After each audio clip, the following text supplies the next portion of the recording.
Hi, so this is super 30. ഇത് നമ്മൾ current ഇലക്ട്രിസിറ്റിയുടെ important ആയിട്ടുള്ള കുറച്ച് ക്വസ്റ്റ്യൻസ് ആണ് ചെയ്യാൻ പോകുന്നത്. നിങ്ങളുടെ എക്സാമിന് നല്ല വെയിറ്റേജ് ഉള്ള ചാപ്റ്ററാണ് കറണ്ട് ഇലക്ട്രിസിറ്റി. അപ്പോൾ ഈ ചാപ്റ്റർ നിങ്ങൾ അടിപൊളിയായിട്ട് പഠിച്ചു കഴിഞ്ഞാൽ നിങ്ങൾക്ക് നല്ല സ്കോർ ചെയ്യാൻ പറ്റും. അപ്പോൾ ഇന്നത്തെ ക്വസ്റ്റ്യൻസ് ചെയ്യാനായിട്ടുള്ള കുറച്ച് ബേസിക് ഐഡിയാസ് ഞാൻ നിങ്ങൾക്ക് തരാം, എന്നിട്ട് നമുക്ക് ക്വസ്റ്റ്യൻസ് ചെയ്യാം. ശ്രദ്ധിക്കാം. അപ്പോൾ ഇവിടെ നോക്കി, ഇതൊരു 10 വോൾട്ട് ബാറ്ററിയാണ്. ഇതതിൻ്റെ ഹയർ പൊട്ടൻഷ്യൽ, ഇതതിൻ്റെ ലോവർ പൊട്ടൻഷ്യൽ. ഹയർ പൊട്ടൻഷ്യൽ നിങ്ങൾ 10 ആയിട്ട് എടുക്കുകയാണെങ്കിൽ ലോവർ പൊട്ടൻഷ്യൽ നിങ്ങൾ 0 ആയിട്ട് എടുക്കണം. അപ്പോൾ നല്ല പൊട്ടൻഷ്യൽ ഡിഫറൻസ് 10 - 0 10 ആവുള്ളൂ. ഇനി നിങ്ങൾ ഹയർ പൊട്ടൻഷ്യൽ വേണമെങ്കിൽ 0 ആയിട്ട് എടുത്തോളൂ, കുഴപ്പമില്ല. പക്ഷേ ലോവർ പൊട്ടൻഷ്യൽ നിങ്ങൾ എത്രയായിട്ട് എടുക്കണം? -10 ആയിട്ട് എടുക്കണം, അല്ലേ? അപ്പോഴല്ലേ 0 -10 10 എന്ന് കിട്ടുള്ളൂ. ഇപ്പോൾ നിങ്ങൾ ഹയർ പൊട്ടൻഷ്യൽ വേണമെങ്കിൽ 20 ആയിട്ട് എടുക്കാൻ പറ്റൂടാ. അപ്പോൾ നിങ്ങൾ ലോവർ പൊട്ടൻഷ്യൽ എത്രയായിട്ട് എടുത്താൽ മതി? 10 ആയിട്ട് എടുത്താൽ മതി. 20 - 10 10. അപ്പോൾ ഇത് എങ്ങനെയൊക്കെ എടുക്കുക? ഇതിൻ്റെ ഐഡിയ എന്താടാ? നമ്മളെപ്പോഴും ഹയർ പൊട്ടൻഷ്യലിൽ നിന്ന് ലോവർ പൊട്ടൻഷ്യൽ മൈനസ് ചെയ്യുമ്പോൾ നമുക്ക് എന്ത് കിട്ടണം? നമുക്ക് നമ്മുടെ ബാറ്ററിയുടെ പൊട്ടൻഷ്യൽ ഡിഫറൻസ് കിട്ടണം. അപ്പോൾ ഇതിനനുസരിച്ച് എങ്ങനെ വേണമെങ്കിലും നമുക്ക് വോൾട്ടേജുകൾ കൺസിഡർ ചെയ്യാം. ക്ലിയർ? ശരി. അപ്പോൾ ഇതനുസരിച്ച് നമുക്ക് കുറച്ച് ക്വസ്റ്റ്യൻസുകളുണ്ട്. ഇവിടെ നമുക്ക് കറണ്ട് ത്രൂ ദ റെസിസ്റ്റേഴ്സാണ് കണ്ടുപിടിക്കേണ്ടത്.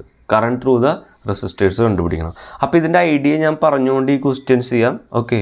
അപ്പോൾ ഇവിടെ എൻ്റെ ഒരു ബാറ്ററി ഉണ്ട്. ഇവിടെ ഞാൻ എന്താ ചെയ്യാൻ പോകണമെന്ന് വെച്ച് കഴിഞ്ഞാൽ, എവിടെയെങ്കിലും ഒരു ഭാഗം 0 ആയിട്ട് എടുക്കുകയാണ്. ഇതിനെ സീറോ പൊട്ടൻഷ്യൽ മെത്തേഡ് എന്നൊക്കെ വിളിക്കാറുണ്ട്. ഓക്കെ. നോഡൽ അനാലിസിസ് എന്ന് വിളിക്കാറുണ്ട്. വേറെ എന്തെങ്കിലും പേരുണ്ടോയെന്ന് എനിക്ക് അറിയില്ല, ഉണ്ടെങ്കിൽ അതും ഉണ്ടായിരിക്കും. ശരി. അപ്പോൾ നമ്മൾ ഇതിൻ്റെ ഏതെങ്കിലും ഭാഗം 0 ആയിട്ട് എടുത്തു. ഞാൻ എന്ത് ചെയ്യുക? ഈ ഒരു ഭാഗം 0 ആയിട്ട് എടുത്തു. കണ്ടോ, ഇവിടെ 0 പൊട്ടൻഷ്യലായിട്ട് എടുത്തു. ഓക്കെ. അപ്പോൾ ഇത് എത്രയായിട്ട് എടുക്കണം സാറേ? ഇത് 40 ആയിട്ട് എടുക്കണം, അല്ലേ? അപ്പോൾ 40 - 0 40 വോൾട്ട്. ശരി.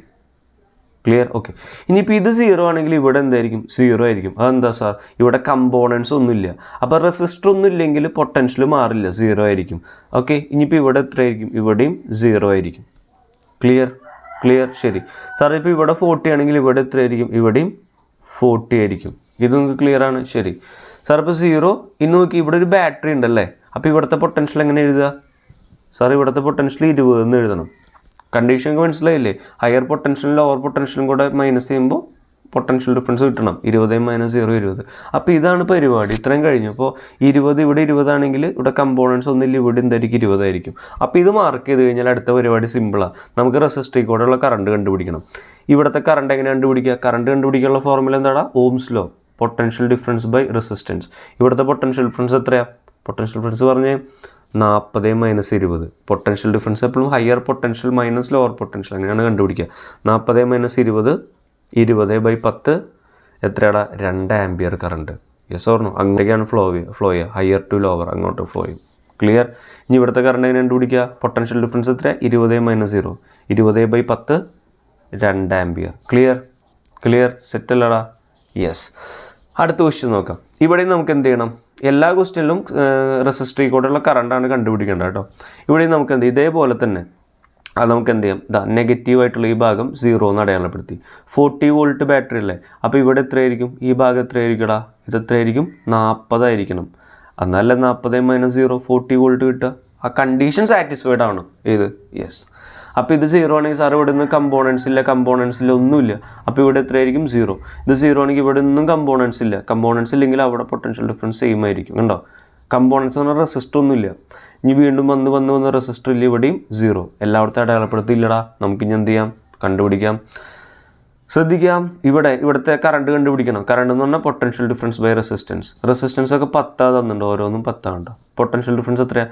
40 - 0 40/10 4. 40/10 4 ആംപിയർ. ശരിയല്ലേ? അങ്ങോട്ടേക്കാണ് ഫ്ലോ ചെയ്യുക, ഹയർ ടു ലോവർ. ഇനി ഇവിടത്തെയോ? 40 - 0/10 ഡിസോർണോ 4 ആംപിയർ. ഇവിടുത്തെ പൊട്ടൻഷ്യൽ ഡിഫറൻസ് എത്രയാണ്? 40 - 0 അല്ലേ? 40/40 കിട്ടി, 10 ചെയ്യുമ്പോൾ കറണ്ട് കിട്ടി. ഇവിടെ എത്രയാണ്? 4 ആംപിയർ. ക്ലിയർ? ശരി. ഈ ക്വസ്റ്റ്യൻ നോക്കാം. ഈ ക്വസ്റ്റ്യൻ നോക്കാം. അടുത്ത ക്വസ്റ്റ്യൻ ഇതാണ്. ഇവിടെ നമുക്ക് എന്ത് ചെയ്യാം? ഇതുപോലെ തന്നെ അടയാളപ്പെടുത്താം. ശ്രദ്ധിക്കുക. ഞാൻ എവിടെയെങ്കിലും 0 എടുക്കട്ടെ, അതൊക്കെ നിങ്ങളുടെ ഇഷ്ടമാണ് എവിടെ 0 എടുക്കുക എന്നുള്ളത്. ഞാൻ എന്ത് ചെയ്തു? ഇത് 0 ആയിട്ട് എടുത്തു. ഇത് 0 ആയിട്ട് എടുക്കുകയാണെങ്കിൽ ഇവിടെ കമ്പോണൻസ് ഇല്ല. ഇത് എത്രയായിരിക്കും? സാർ ഇത് 0. കമ്പോണൻസ് ഇല്ല 0. കമ്പോണൻസ് ഇല്ല 0. ഓക്കെ. ശരി സാർ ഇപ്പോൾ ഇത് ഞാൻ 0 ആയിട്ട് എടുത്തു. അപ്പോൾ ഇവിടെ ഞാൻ എത്ര ആയിട്ടാണ് സാർ എടുക്കുക, അല്ലെങ്കിൽ ഇത് എത്ര ആയിട്ട് എടുക്കുക, ഇത് 20 ആയിട്ട് എടുക്കുക. 20 - 0 ബാറ്ററിയുടെ വോൾട്ടേജ് കിട്ടിയില്ലേ? യെസ്, അത് കഴിഞ്ഞു. ഇവിടെ ഒരു കുഞ്ഞു കാര്യം ശ്രദ്ധിക്കണം. സാർ ഇത് 20 ആയിട്ട് എടുത്തു. അപ്പോൾ നമുക്ക് ഇവിടെ എത്ര ആയിട്ട് എടുക്കുക, ഇവിടെ എത്ര ആയിട്ട് എടുക്കുക, ഇത് 20 ആയിട്ട് എടുത്ത് ഇവിടെ എത്ര ആയിട്ട് എടുക്കുക? എടാ, ഇത് ഹയർ പൊട്ടൻഷ്യൽ 20 ആയിട്ട് എടുത്തു. അപ്പോൾ ഇവിടെ ലോവർ പൊട്ടൻഷ്യൽ എത്ര ആയിട്ട് എടുക്കേണ്ടത്? -40 എന്ന് എടുക്കണം.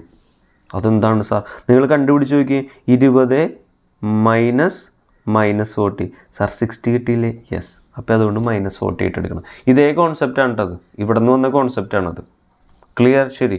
അപ്പോൾ പൊട്ടൻഷ്യലൊക്കെ അടയാളപ്പെടുത്തിയില്ലേ? Yes sir. ഇനി കറണ്ട് കണ്ടുപിടിച്ചുകൂടെ? Yes sir.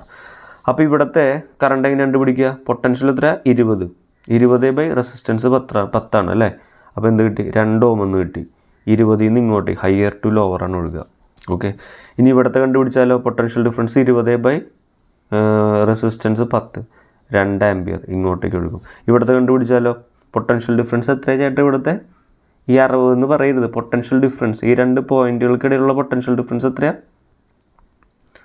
അത് 60 തന്നെയാണല്ലേ? അല്ല, ഇതിവിടെ കണ്ടുപിടിക്കണ്ടല്ലോ നമുക്ക്. ഇവിടെ 60 തന്നെയാണ് കേട്ടോ. പക്ഷേ ഇവിടെ കണ്ടുപിടിക്കണ്ട, റെസിസ്റ്റർ ഇല്ലല്ലോ. ഇവിടെയാണ് റെസിസ്റ്റർ. ഇവിടുത്തെ എത്ര കറണ്ട് എങ്ങനെ കണ്ടുപിടിക്കുക? പൊട്ടൻഷ്യൽ ഡിഫറൻസ് എത്രയാണ്? പൊട്ടൻഷ്യൽ ഡിഫറൻസ് എത്രയാണ്? എപ്പോഴും potential difference higher potential minus lower potential. Higher potential എത്രയാണ്? 0 അല്ലേ? സോ 0 - -40 എത്രയാണ്? 40. 40/10 എന്ന് പറയുന്നത് 4 ആംപിയർ. എങ്ങോട്ടേക്ക് ഒഴുകുക? അങ്ങോട്ടേക്കാണ് ഒഴുകുക. ക്ലിയർ ആണോ? 0 ആണ് ഇവിടെ ഹയർ പൊട്ടൻഷ്യൽ. നെഗറ്റീവിനേക്കാളും വലുതല്ല 0. സോ ഇവിടെ നിന്ന് അങ്ങോട്ട് കൊടുക്കും. ക്ലിയർ? ശരി. ഈ ക്വസ്റ്റ്യൻ നോക്കാം. ഇവിടെ ഇതുപോലെ അടയാളപ്പെടുത്താം. സാർ ഇവിടെ ഏതെങ്കിലും ഒരു ഭാഗത്ത് നമുക്ക് 0 അടയാളപ്പെടുത്തി തുടങ്ങാം. ഞാനിവിടെ എന്ത് ചെയ്തു? ഇതിന് കറസ്പോണ്ടിങ് ഇവിടെ 0 അടയാളപ്പെടുത്തി. കമ്പോണൻസ് ഇല്ല, ഇവിടെ 0. കമ്പോണൻസ് ഇല്ല, ഇവിടെ 0. ക്ലിയർ? ശരി. ഓക്കെ. അപ്പോൾ ഇവിടേക്ക് എന്ത് ചെയ്തു? 0 അടയാളപ്പെടുത്തി. ഇനി ഇങ്ങോട്ടേക്ക് നോക്കിക്കഴിഞ്ഞാൽ, ശരി, ഇങ്ങോട്ട് നോക്കിക്കഴിഞ്ഞാൽ ഇവിടെ 0 ആണെങ്കിൽ ഇവിടെ എത്രയായിരിക്കും? ഇവിടെ എത്ര അടയാളപ്പെടുത്തേണ്ടത്? 0, 40 അല്ലേ? ശരിയല്ലേ? യെസ്. ഇനിയിപ്പോൾ ഇവിടെ എന്തെങ്കിലും ഇവിടെ 60, ഇത് 0, ഇവിടെ എത്ര അടയാളപ്പെടുത്തുക? ഇവിടെ 60 അടയാളപ്പെടുത്തട്ടെ. ശരിയല്ലേ? അല്ലേ?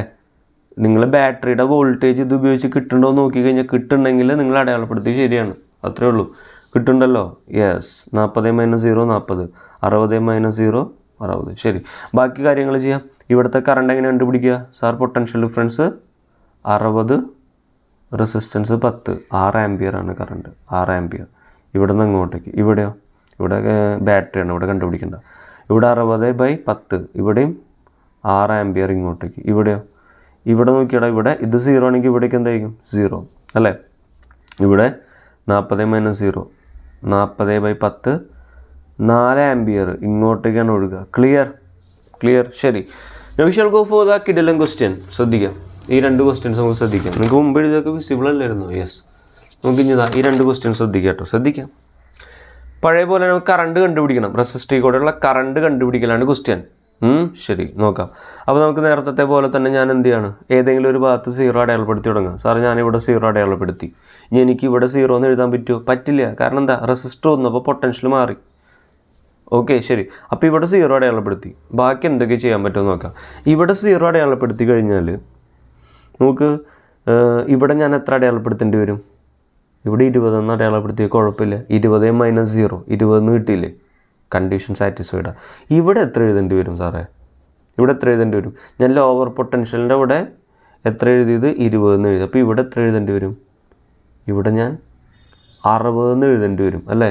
Higher potential 60, 60 - lower potential 20, 60 - 20 40. Clear? അപ്പോൾ കണ്ടീഷൻ സാറ്റിസ്ഫൈഡ് ആയി കഴിഞ്ഞാൽ അടയാളപ്പെടുത്തിയത് ശരിയാണെന്നാണ് അർത്ഥം. സാർ ഇനിയിപ്പോൾ 60 ഇങ്ങനെ പോയി, റെസിസ്റ്റർ വരുമ്പോൾ വോൾട്ടേജ് മാറും. 20 ഇങ്ങനെ പോയി, റെസിസ്റ്റർ വന്നപ്പോൾ വോൾട്ടേജ് മാറി. 0 ഇങ്ങനെ പോയി, റെസിസ്റ്റർ വന്നപ്പോൾ വോൾട്ടേജ് മാറി. അപ്പോൾ ഇവിടെ എന്താ അടയാളപ്പെടുത്തുക? പെട്ടു.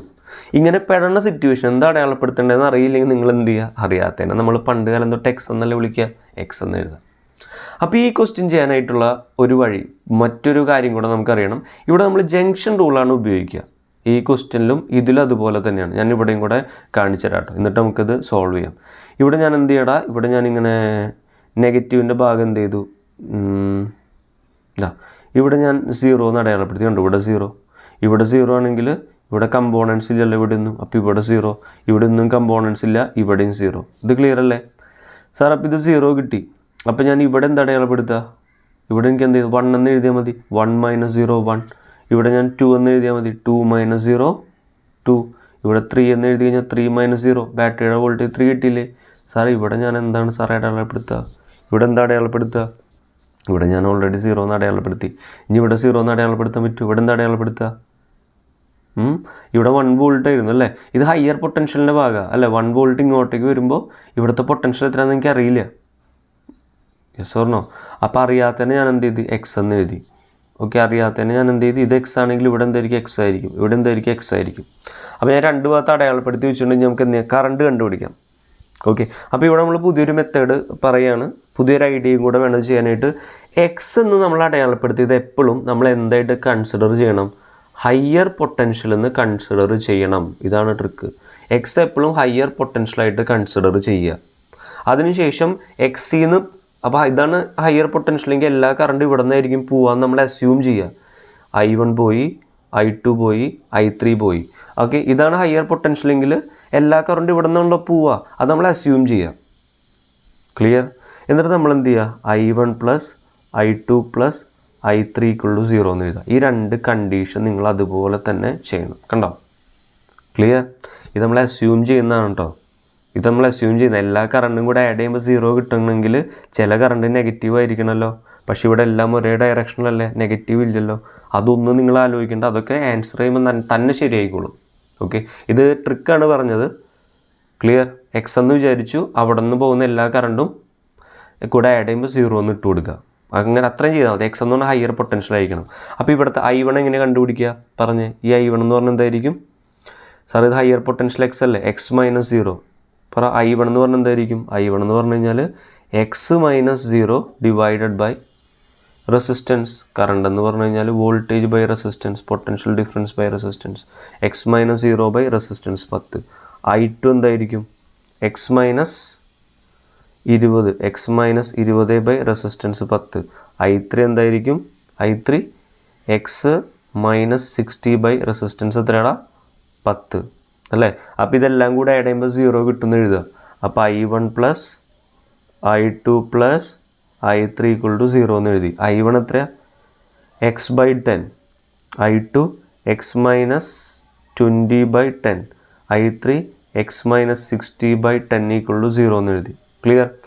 അപ്പോൾ ഇതിൽ നിന്ന് 10 കോമൺ ആണ്, അപ്പുറത്ത് പോകുമ്പോൾ 0 ആയി. മുകളിൽ എന്തുള്ളത്? X + X + X 3x. ഇവിടെ -20 -60 മൈനസ് എത്ര കിട്ടുക? -80 = 0 എന്ന് കിട്ടി. ഇത് 3x = 80, x = 8/3 എന്ന് കിട്ടി. എക്സിൻ്റെ വാല്യൂ കിട്ടിയില്ലേ? എക്സിൻ്റെ വാല്യൂ കിട്ടിക്കഴിഞ്ഞാൽ നമുക്ക് എന്ത് ചെയ്യാം? I1 കണ്ടുപിടിച്ചൂടെ?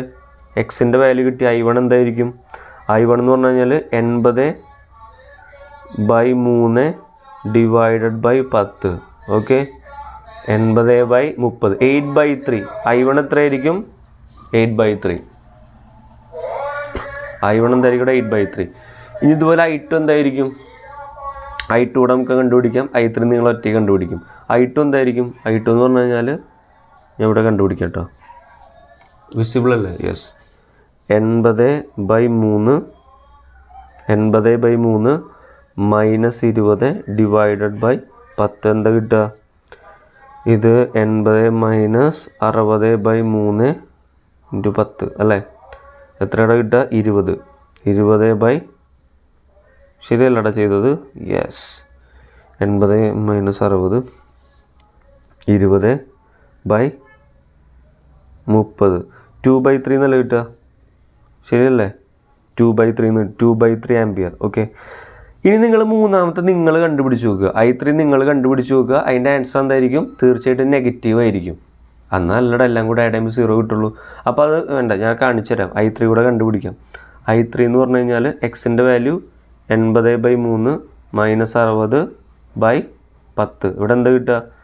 ഇവിടെ 80